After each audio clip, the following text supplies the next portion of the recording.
Assalamualaikum warahmatullahi wabarakatuh. Shalom. Om Swastiastu. Namo Buddhaya. Salam kebajikan. Rahayu. Selamat datang di podcast perdana kita Sepaham seputar pengetahuan HAM. Pertama, harus kita informasikan kepada Sobat HAM dan pemirsa di rumah bahwa ini adalah tayangan perdana podcast Sepaham. Beri aplaus dulu untuk tayangan perdana kami. Ya, jadi podcast Sepaham ini merupakan produksi dari Ditjen IDP HAM. Jadi ide kreatifnya muncul dari Ditjen IDP HAM. Betul. Dan diproduksi oleh Ditjen IDP HAM itu sendiri. Iya, tapi Sobat HAM di rumah sepertinya harus mengetahui dulu nih, sebenarnya Ditjen IDP HAM itu apa sih, Kaldo? Jadi, Ditjen IDP HAM itu adalah singkatan dari Direktorat Jenderal Instrumen dan Pengetahuan HAM. Yes, betul sekali. Jadi Ditjen IDP HAM ini merupakan naungan dari Kementerian Hak Asasi Manusia. Tapi sebelumnya, sepertinya ada pepatah yang mengatakan bahwa tak kenal maka tak sayang. Jadi mungkin sekitar 30 menit ke depan kita akan membawakan acara podcast ini, membagikan informasi. Betul, dan edukasi untuk Sobat HAM dimanapun berada. Betul. Perkenalkan, saya Aldo. Dan saya juga Jasmine. Tentunya hari ini selain kita membahas topik-topik yang terkait dengan HAM, kita juga menghadirkan narasumber yang tentunya sangat hebat, sesuai dengan bidangnya, pakar banget nih. Pokoknya kredibilitas sama kapabilitasnya sudah tidak diragukan lagi tentunya. Sudah pastinya kita perlu tahu juga nih bahwa Ditjen IDP HAM itu merupakan direktorat baru, karena sebelumnya namanya itu lain, Kak. Dulu direktorat dikenalnya dengan Direktorat Jenderal HAM. Ya, betul. Karena di era kepemimpinan Bapak Prabowo Subianto dan juga Bapak Gibran Rakabuming Raka terpecah lagi nih menjadi beberapa kementerian, yang mana sebelumnya Direktorat Jenderal HAM ini berada di bawah Kementerian Hak Asasi Manusia, Kemenkumham, Kementerian Hukum dan Hak Asasi Manusia. Betul. Nah, kalau boleh tahu nih, di dalam Ditjen IDP HAM ada berapa direktorat ya, Kak? Ya, jadi di Ditjen IDP HAM ini terdapat 3 direktorat. Yang pertama, Direktorat Penyusunan dan Evaluasi Instrumen HAM atau sering disebut dengan Ditsunef. Kemudian yang kedua ada Direktorat Penguatan Kapasitas Hak Asasi Manusia Aparatur Negara atau sering disebut dengan DIT-PKN.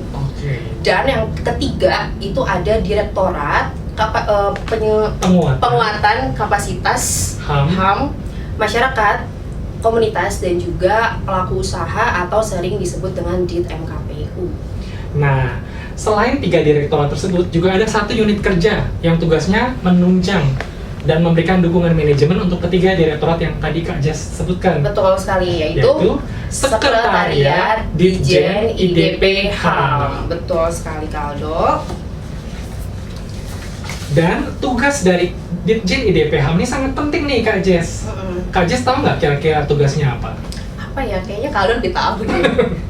Jadi, Ditjen IDP HAM itu tugasnya adalah melakukan perumusan dan melaksanakan kebijakan di bidang instrumen dan penguatan HAM. Dalam bidang politik, ekonomi, sosial, budaya, pertahanan, keamanan, dan bidang-bidang lainnya sesuai ketentuan peraturan perundang-undangan, Kak Jas. Betul sekali. Nah, sepertinya tidak perlu berlama-lama lagi ya, Kaldo. Ya. Jadi kita sudah kedatangan narasumber yang sangat hebat, yaitu Bapak Aditya Sarsito Sukarsono SEMSI AKCA selaku PLT Direktur Jenderal Instrumen dan Penguatan HAM. Mari kita beri aplaus untuk acara podcast kita ya. Podcast perdana ya, Kaldo ya. Selamat siang Bapak Adit. Selamat siang, Mbak. Selamat siang, Mbak. Iya, terima kasih ya Bapak sudah berkenan hadir pada podcast perdana kita hari ini. Nah, sebelum kita masuk nih ke topik perbincangan kita, sebenarnya topiknya apa sih Kaldo hari ini? Sebelumnya perlu kita jelaskan kenapa kita pakai bajunya kompakan nih sama bintang tamunya juga. Ya. Warnanya gelap gitu ya. Sesuai temanya yaitu Hari Anti Narkoba Internasional atau disebut World Drugs Day yang jatuh pada tanggal 26 Juni. Pertama kali diperingati oleh seluruh dunia pada 26 Juni 1989. Wow, udah lama banget Dia ya. sudah lahir belum ya kira-kira tahun segitu? 89 saya belum lahir, kebetulan saya lahirnya 97. Berarti 89 itu udah berapa tahun ya, Kaldo? Kurang lebih 36 tahun ya? 36 tahun. Yes, Luar biasa, sudah Luar lama biasa. sekali ya. Berarti kita memperingati Hari Anti Narkoba Internasional ini. Iya. Nah, sebelum kita masuk ke topik pembicaraan, alangkah baiknya kita memperkenalkan dulu nih narasumber kita, daftar riwayat hidupnya tuh seperti apa sih, Baik. ya. Di sini ada Bapak untuk membacakan Ya, silakan. daftar riwayat hidupnya terlebih dahulu. Jadi, Bapak Adit ini pernah menempuh pendidikan di STIE Indonesia untuk jurusan ekonomi pada tahun 1999, kemudian melanjutkan pendidikannya di Universitas Indonesia pada jurusan psikologi pada tahun 2005, kemudian melanjutkan pendidikannya lagi ke Universitas Mercu Buana untuk magister akuntansi di tahun 2016, dan kemudian melanjutkan pendidikannya lagi di Universitas Indonesia untuk doktornya S3-nya Kaldo, Luar biasa ya. luar biasa, pada tahun 2024. Kemudian kiprahnya nih di dunia karir ya. karirnya, yaitu yang pertama itu sebagai staf KPLT Lapas Kelas 1 Cipinang loh Kak. Itu Sebuah adalah lapas yang bisa dibilang lapas terbesar ya, di Asia Tenggara. Kemudian sebagai bendahara rutin LP kelas 1 Cipinang, kemudian sebagai kasih sarana kerja pada LP kelas 1 Cipinang, sebagai kepala subbak umum, kepala subbak tata usaha Bapas kelas 1 Jakarta Timur atau Utara, kepala subbak tata usaha Lapas kelas 2 Salemba, kemudian menjadi kepala subbagian analisis pengembangan kompetensi Jabatan Pimpinan Tinggi dan Administrasi Biro Kepegawaian, kepala subbagian seleksi pegawai Biro Kepegawaian, analis kepegawaian media, analis SDM aparatur media, kepala Balai Pendidikan dan Pelatihan Hukum dan Hak Asasi Manusia Kepulauan Riau, kepala Pusat Pengembangan Sumber Daya Manusia Hak Asasi Manusia, dan yang sekarang menjabat sebagai PLT Direktur Jenderal Instrumen dan Penguatan Hak Asasi Manusia. Luar biasa, mari kita Tepuk apresiasi tangan. untuk Bapak Adit yang sudah meluangkan waktunya ya hadir. Iya, sudah berkenan hadir dengan kegiatan yang sangat padat, tapi Pastinya. bisa memberikan waktunya untuk Iya. berbincang para sobat Ham di rumah. Iya, untuk sharing ya, Sharing. pengetahuan bagi teman-teman dan pemirsa di rumah. Baik, Kita kalau sampai ke pertanyaan pertama ya. langsung untuk aja kayaknya ya. Bapak Adit ya. Izin Pak Adit, Ya. tanggal 26 Juni setiap tahunnya diperingati sebagai Hari Anti Narkoba Internasional atau dalam bahasa Inggris World Drugs Day. Narkoba merupakan isu global karena bukan hanya mempengaruhi kesehatan individu, melainkan juga mempengaruhi stabilitas ekonomi dan sosial di suatu negara. Bukan hanya menyasar wilayah kelompok tertentu saja, melainkan sudah melibatkan seluruh lapisan masyarakat dari berbagai usia, jenis kelamin, dan latar belakang. Pertanyaan untuk Bapak, menurut pendapat Pak Adit, apa makna pentingnya kita merayakan Hari Anti Narkoba Internasional dalam perspektif HAM? Ya. Terima kasih Mas dan Mbak, pertanyaannya luar biasa. Jadi hari peringatan internasional ini itu sebenarnya hanya seremonial. Tapi yang lebih penting adalah bagaimana kita memaknai hari-hari kita ke depan untuk bangsa dan negara. Yang kita harus perkuat adalah bagaimana di sekeliling kita, baik lingkungan kerja, baik keluarga, saudara-saudara kita, jangan sampai mencoba memakai narkoba. Sepengalaman saya menjadi birokrat, tidak ada orang berprestasi itu memakai narkoba. Yang paling banyak orang memakai narkoba itu berujung di penjara. Kemudian juga orang yang memakai narkoba itu berujung kepada rusaknya keluarga yang telah dia ciptakan, rusaknya pekerjaan yang telah dia lakukan, dan rusaknya karir yang telah dia bina selama ini. Ya. Baik, terima kasih Pak Adit, jawabannya luar biasa ya. Baru pertanyaan pertama nih Sobat Pertanyaan HAM. pertama, jadi kita udah tahu nih, oh itu arti pentingnya kita memaknai Hari Anti Narkoba Internasional, Ya, Kaldo. Dan tentunya Sobat HAM di rumah juga mungkin ada beberapa yang baru tahu, ternyata ada ya di kalender itu Hari Anti Narkoba Internasional. Ah. Jadi memang tujuan kita mengedukasi Iya. Sobat HAM yang ada di rumah. Iya, betul sekali. Kemudian Pak Adit ada pertanyaan selanjutnya. Angka persentase penyalahgunaan narkoba Indonesia pada tahun 2023 berada di angka 1,73% atau sekitar 3,3 juta jiwa. Kebanyakan dari mereka merupakan penduduk usia produktif, Pak, mulai dari 15 tahun hingga 64 tahun. Kami mendapatkan data dari BNN di tahun 2024. Kemudian, di dalam RPJMN dituangkan langkah-langkah strategis untuk mewujudkan visi Presiden periode 2004 hingga 2029, yang mana yaitu bersama Indonesia Maju mewujudkan Indonesia Emas 2045, yang dikelompokkan ke dalam 8 prioritas nasional pembangunan jangka menengah yang merupakan implementasi langsung dari 8 misi Presiden atau Astacita. Nah, salah satunya Bapak pada angka ke-7 yakni memperkuat pencegahan maupun pemberantasan narkoba. Pertanyaannya nih Pak Adit, bagaimana upaya negara kita, Indonesia, khususnya nih di Kementerian Hak Asasi Manusia dalam melakukan pencegahan dari penyalahgunaan narkoba? Silakan Bapak. Ya, yang menarik adalah angka dulu ya. Betul. Karena angka itu dia bercerita mengenai something or subjek apa yang akan terlihat dari angka itu. Faktor problemnya kan 2024 angka penyalahgunaan narkoba itu ada 3,3 juta. Menurut saya itu angka bisa bergulir lebih besar karena 3 juta itu kan yang tercatat misalkan. Sementara yang tidak tercatat itu mungkin lebih banyak lagi. Nah, kemudian apa kaitan dengan Astacita dan tugas Kementerian HAM? Penyalahgunaan narkoba ini memang diberantas, kemudian diusulkan untuk penghentian pencegahannya, itu bukan urusan dari kementerian satu atau dua, atau ini tugas BNN, ini tugas polisi, tidak. Jadi pencegahan penyalahgunaan narkoba itu dilakukan oleh semua kementerian. Apapun fungsinya yang dimandatorikan melalui RPJMN maupun RPJPP. Nah, bagaimana dengan Kementerian HAM? Satu, Kementerian HAM ke depan harus mempunyai semacam deteksi dini, early warning system, yang paling mudah dilakukan dan terlihat dengan kasat mata itu adalah dengan misalkan tes urin secara berkala bagi pegawai, baik pusat maupun kantor wilayah.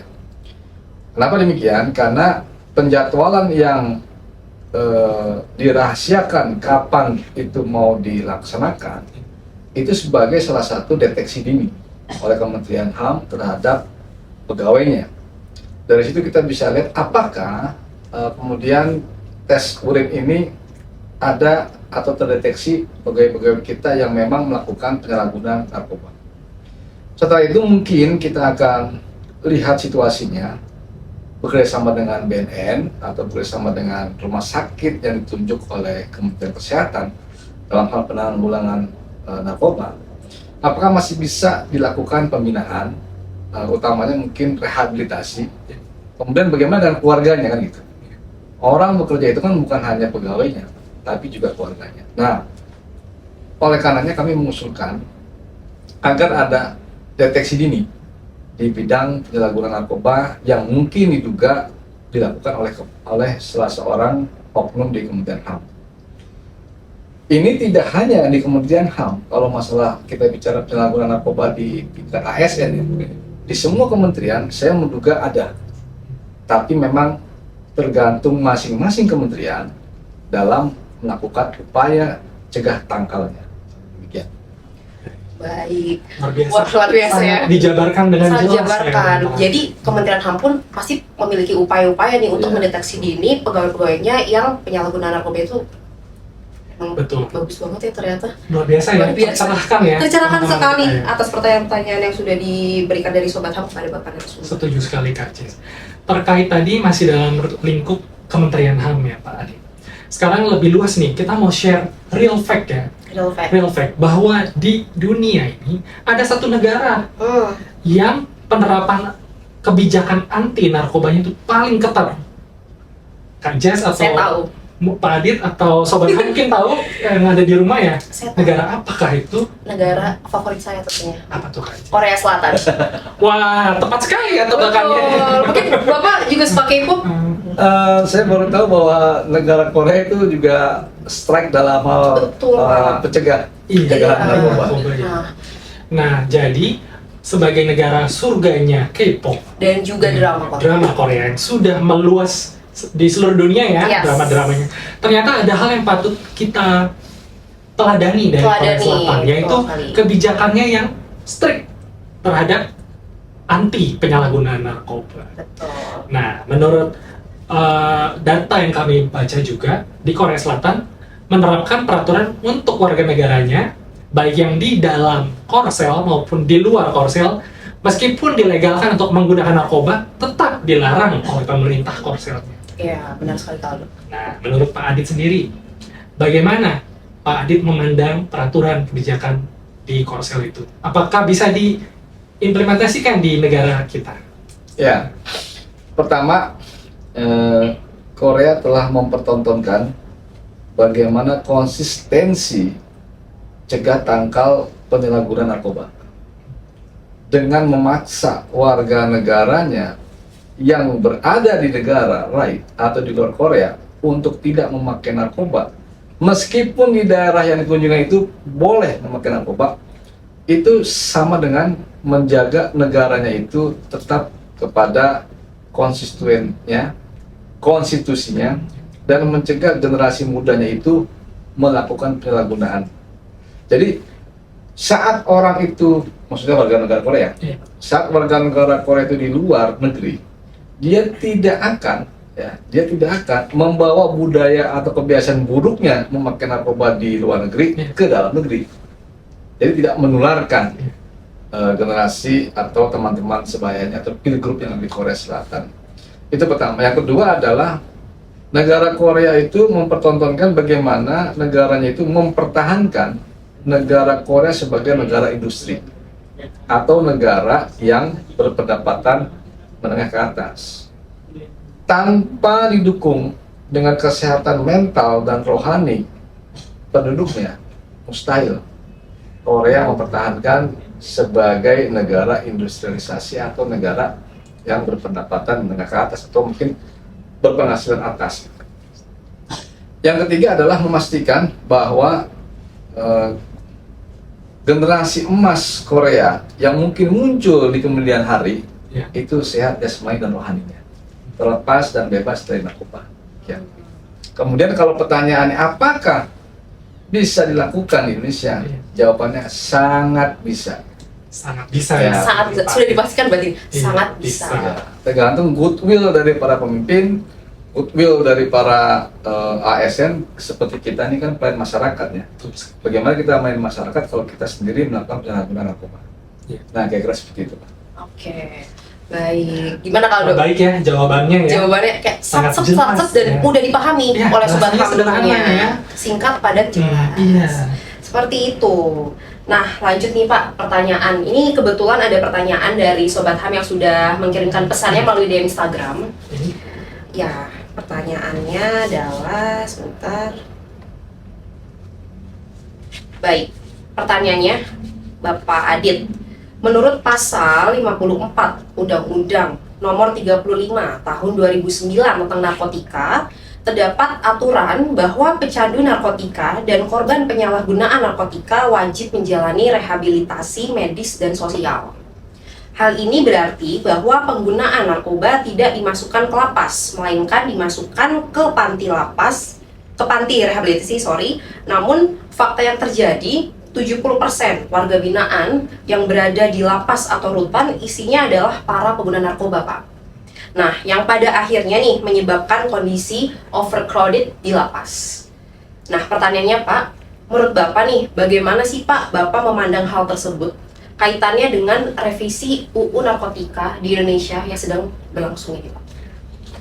Ya baik, sebagai penerima tanggung jawab penyelenggaraan hak asasi manusia di Indonesia, Kementerian Hak Asasi Manusia itu bisa turut serta dalam memberikan rekomendasi yang memang diperlukan sesuai dengan perkembangan yang ada, gitu kan.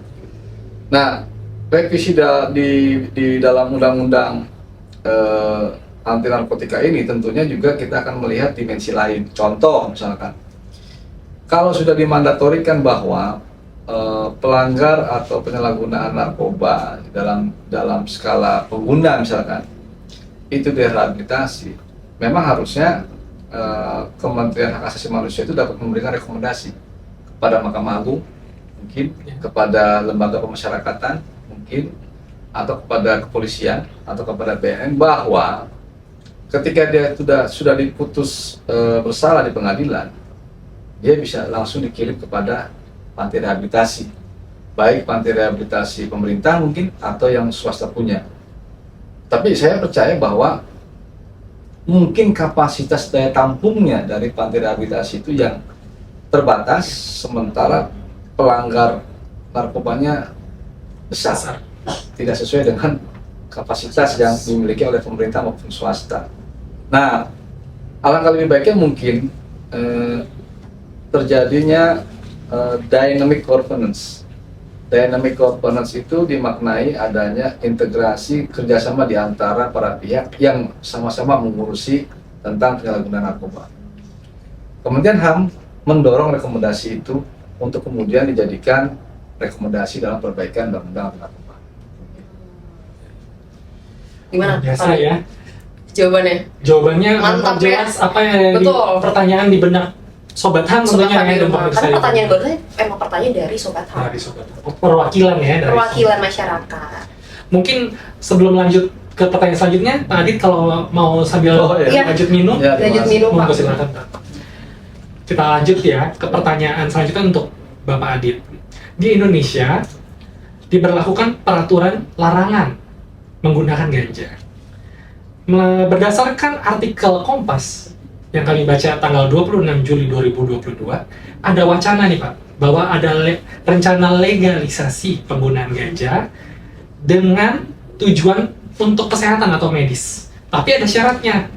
Pertama, harus ada rekomendasi dari Menteri Kesehatan. Dan yang kedua, harus ada riset ilmiah yang mendalam untuk mengeluarkan ganja dari narkotika golongan pertama. Bagaimana opini Pak Adit terhadap hal ini?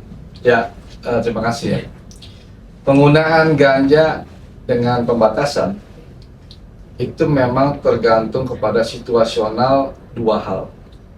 Hal pertama dari sistematika ilmiah, yang kedua dari sistematika kebermanfaatan penggunaan terbatas narkoba atau ganja itu tersebut. Jadi limitasi penggunaan ganja ini kan sebenarnya untuk di bidang medis ya. Jangan sampai dipelebar bahwa penggunaan ganja ini melebar kemana-mana, bukan dalam bidang medisnya gitu. Betul. Nah, menurut saya pertama adalah yang mengeluarkan peraturan tersebut adalah harus dari instansi yang memang mengampu tugas tersebut.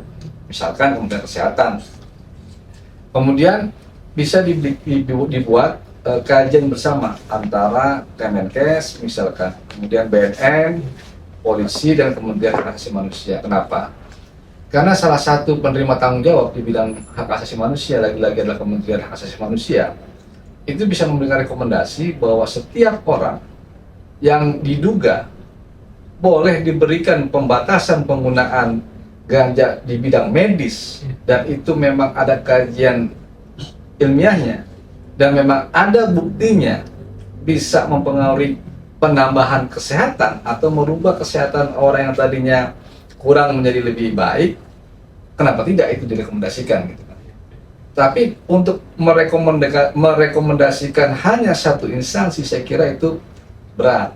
Harus ada linear party atau linear stakeholder yang memberikan sama-sama rekomendasi, duduk bersama mengkaji itu, sehingga menjadi keputusan bersama, sehingga menjadi kuat. Kemudian jangan lupa bahwa itu merupakan bagian yang harus diupayakan legalisasinya dalam bentuk peraturan. Nah, mau peraturan Menteri Kesehatan atau Perpres itu bisa dikaji bersama. Dan jangan lupa libatkan juga dunia akademisi dan pasien yang memang dia kalau diberikan pembatasan ganja atau zat narkoba gitu ya, dia bisa mempengaruhi memperbaiki kesehatannya gitu. Jadi dilihat dari berbagai aspek, bukan hanya instansinya, tapi juga mungkin pasien yang pernah melakukan atau pernah dilakukan riset terhadap dirinya. Jadi kalau bisa kita rangkum, kita harus melihat dari sisi helikopter view-nya ya Pak ya, harus lebih luas ya, dan harus terintegrasi dan bersinergi dengan lembaga-lembaga lainnya ya. dengan pihak-pihak dan Iya. emang harus dikaji lebih dalam. Betul. Sekali. Kemudian Pak Adit, pertanyaan selanjutnya, diketahui bahwa Indonesia adalah salah satu pasar terbesar di dunia untuk peredaran narkoba. Secara urutan peringkat peredaran narkoba di dunia Pak, Indonesia itu masuk ke dalam top 3. Jadi Indonesia itu masuk ke 3 negara terbesar peredaran narkobanya setelah Meksiko dan juga Kolombia. Nah, ini kita juga memperoleh sumbernya itu dari artikel online Tempo Pak pada 14 Juli 2024. Pertanyaannya Pak, berdasarkan data tersebut, Indonesia bisa dikatakan darurat narkoba. Langkah strategis apa saja Pak menurut Bapak yang bisa ditempuh untuk memutus rantai peredaran narkoba di negara ini? Ya, jawaban yang paling mudah dikerjakan adalah dari diri kita sendiri dulu. Dari diri kita sendiri dulu ini ada 3 objek ya. Misalkan deteksi dini di kementerian, masing-masing pegawai itu di asesmen, kemudian atau mungkin dicek urinnya sehingga terlihat apakah dia bersih atau memang terpapar narkoba. Yang kemudian adalah bagaimana pemerintah atau kementerian membiayai keluarga pegawainya untuk ikut misalkan dilakukan deteksi dini di bidang pencegahan narkoba. Nah, yang ketiga adalah memastikan bahwa setiap pegawai yang terkena penyalahgunaan narkoba itu sesuai dengan mekanisme peraturan. Apakah dia direhabilitasi, maka dibuatkanlah cuti gitu ya, atau tugas lainnya dalam rangka memperbaiki kesehatan dirinya kan gitu.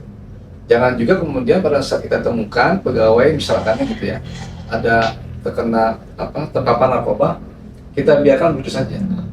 Mungkin faktor pembiayaan dia nggak punya, mungkin faktor kemana dia harus melapor atau kemana dia harus memeriksakan dirinya, itu perlu kita bantu. Yang jelas lakukanlah pencegahan narkoba itu dari diri kita sendiri. Untuk apa kita bicara panjang lebar, tapi diri kita sendiri belum clear gitu. Jadi intinya harus dimulai dari Kita sendiri. kita sendiri ya Pak ya. Lanjut ke pertanyaan selanjutnya.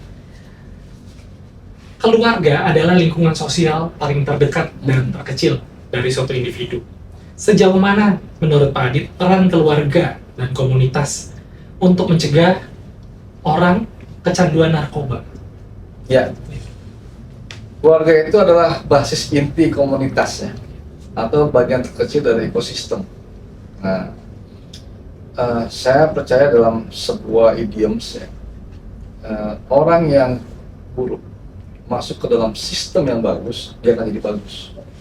Sebaliknya orang yang bagus masuk ke dalam sistem yang buruk, dia akan jadi buruk.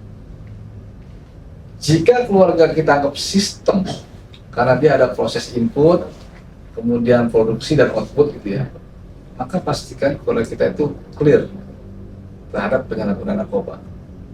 Kenapa? Hasil yang dikeluarkan dari keluarga itu adalah generasi emas untuk bangsa Indonesia.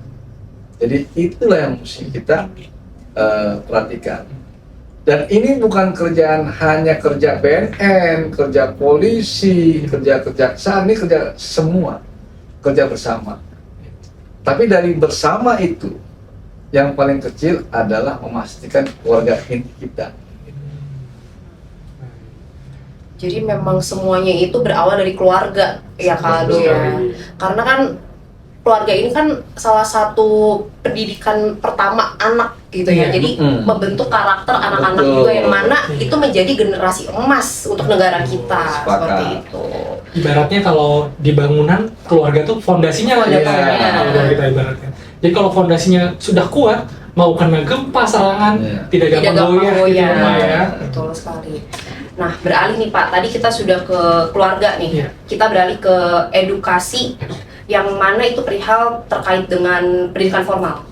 Seperti itu. Jadi edukasi sejak dini untuk menjauhi penyalahgunaan narkoba sebenarnya sudah banyak dilakukan ya Pak ya di sekolah ke sekolah gitu. Namun sosialisasi ke sekolah-sekolah ini nampaknya belum sepenuhnya berhasil gitu diterapkan ke generasi muda, mengingat terdapat data bahwa pengguna narkoba itu mulai dari usia 15 tahun seperti itu Pak. Menurut pendapat Bapak, sebenarnya ada edukasi lain nggak Pak yang lebih berdampak lagi nih untuk anak-anak di bawah umur gitu? Iya, terima kasih. Menurut saya setidaknya ada dua hal yang perlu dilakukan evaluasi atau perbaikan ya. Yang pertama adalah memberikan pemahaman terhadap guru-guru sekolah. Karena kan sekarang jenis narkotika itu kan udah beraneka ragam. Banyak jenisnya ya Pak? Banyak jenisnya. Ada kemungkinan nih, dulu hanya ganja dan pil ekstasi. Sekarang mungkin turunannya sudah berbagai macam. Ada permen narkoba lah, ada jajanan narkoba lah gitu kan. Nah ini memang gurunya mesti diedukasi, dikasih contoh. Ini loh, barang-barang yang mengandung zat adiktif berupa narkotika. Supaya dia punya pandangan, dia punya overview, dia punya barang contohnya.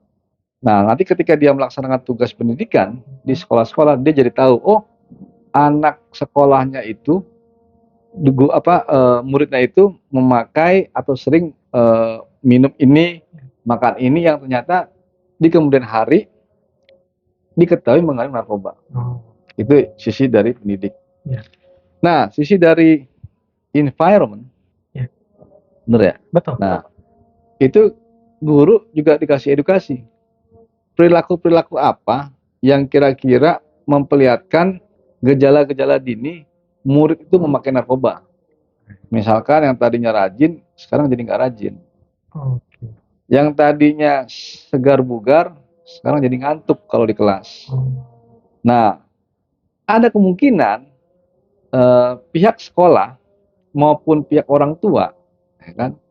Ini kita kalau bicara masalah pendidikan kita bicara tiga hal. Orang tua, murid dan guru kan gitu. Nah, tiga-tiga ini seiring sejalan diberikan edukasi yang sama. Nggak bisa mendidik gurunya tanpa mendidik muridnya. Tidak bisa mendidik murid guru tanpa ada orang tua. Ya, menurut saya. Saling berkesinambungan gitu ya. Ya, berkorelasi. Berkorelasi. Luar biasa ya. Luar biasa.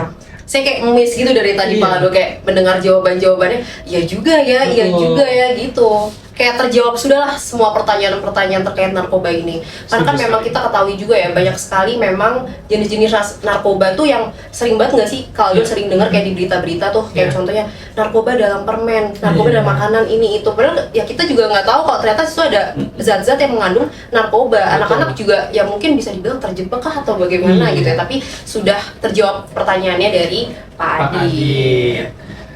Dan pertanyaan selanjutnya nih untuk Pak Adit dalam ruang lingkup kita sebagai aparatur sipil negara. Penerapan sosialisasi anti narkoba seperti apa yang selama ini sudah diterapkan di Kementerian HAM, khususnya di ruang lingkup Dirjen IDP HAM bagi para ASN atau pegawai? Ya, kalau bicara masalah apa yang telah diperbuat oleh Direktorat Jenderal Instrumen dan Penguatan, itu ada tiga hal, Mas. Hal pertama adalah membangun spiritual. Mungkin tidak semua penyalahguna narkoba itu mampu menutupi dirinya. Contoh misalkan kita membuat yang namanya program yasinan tiap hari Kamis, Mas. Kamis mengaji. Kamis mengaji. Kamis mengaji. Saya tidak tahu apakah ini seperti apa, tapi orang yang ya mungkin udah kelas pecandu itu memang agak sungkan atau keluh mulutnya melantunkan ayat suci Al-Quran, Mas. Minimal itu dulu deh, yang dapat kita kerjakan gitu kan. Yang kedua adalah saling memperhatikan teman dengan temannya gitu. Oh jarang masuk, sakit enggak gitu kan, kebutuhan keluarga juga enggak, ini ada apa gitu kan. Jadi early warning system deteksinya itu saling melibatkan teman satu ruangannya gitu loh. Nah, yang ketiga ini yang akan kita lakukan adalah membangun kebersamaan ya, yang mungkin bisa dalam bentuknya outbound. Kemudian juga kami juga mendorong agar Kementerian HAM itu juga memiliki pembiayaan deteksi dini pegawainya dalam hal mungkin deteksi dengan air seni gitu atau tes urin pada pegawainya. Itu penting Mas, karena terkadang fisik gak kelihatan. Nah, begitu urin diperiksa baru kelihatan. Demikian Mas. Jadi kalau bisa kita rangkum 3 poin pentingnya sosialisasi anti narkoba di Ditjen IDPHAM, praying, Ya. caring, dan gathering, betul Nah, ya Pak ya? betul sekali. Bahasa kekiniannya Iya. seperti itu lah. bahasa Gen Z mungkin. Gen Z sekali yang Betul. sesuai sobat HAM di rumah ya. Iya, karena memang narkoba ini selain psikis Ya. juga mengganggu mental dan Betul. semuanya ya Kaldo ya. Dan Jadi, kesehatan iya, jasmaninya orang itu juga gitu, Iya. organ tubuhnya gitu. Tapi Iya. di Jen IDPHAM sudah mulai Luar biasa. menyadarkan pegawai-pegawainya tuh mulai dari religinya juga. Kita Iya. ngaji kan kalau misalnya orang nih iman dan takwanya tebal gitu ya Pak, Betul. untuk melakukan hal-hal yang sebaiknya tidak dilakukan, pasti udah enggak deh apa sih gitu, saya akan menjauhkan hal-hal itu. Atau Karena orang kita- pun pada saat dia terkena narkoba pada saat melantunkan ayat suci Al-Quran ngaji juga malas ngikutin kayak kan bisa kita lihat tuh. Betul. Benar sih, benar. Bisa terdeteksi dini juga ya dari Benar. mulai ngaji. Dari mulai Kamis ambil ngaji. air wudhu aja, Nah. ya kan? Kalau orang narkoba biasanya nggak suka tuh. Kayaknya sih Iya. gitu. Mau ambil air wudhu males lah. Iya. Iya. Oh. Iya. Nah, Kaldo, Ya. nggak berasa kan? Pertanyaan-pertanyaan tuh udah banyak ternyata, dan ini adalah pertanyaan terakhir. Serius nih. Iya, Kan sama baru aja. mulai ya.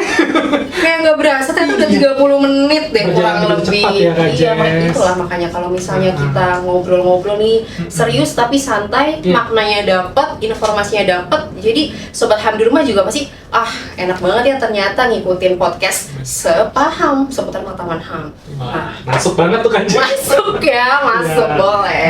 Nah, pertanyaan terakhir nih Bapak untuk sobat HAM di rumah Ya.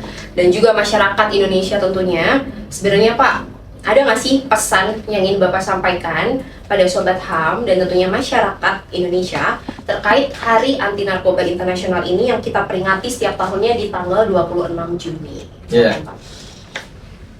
Para sobat HAM semua, bisa dipastikan narkoba itu tidak membawa kebaikan satu pun dalam hidup kita. Kemudian narkotika atau narkoba itu juga sangat melawan penegakan hak asasi manusia. Sangat sekali, sangat melawan penegakan hak asasi manusia. Kenapa? Ketika Anda memakai narkoba, maka kerusakan sosial, mempengaruhi hubungan orang lain, dia jadi klepto, merugikan orang lain, barang orang lain hilang, sehingga tindak pidana itu terjadi.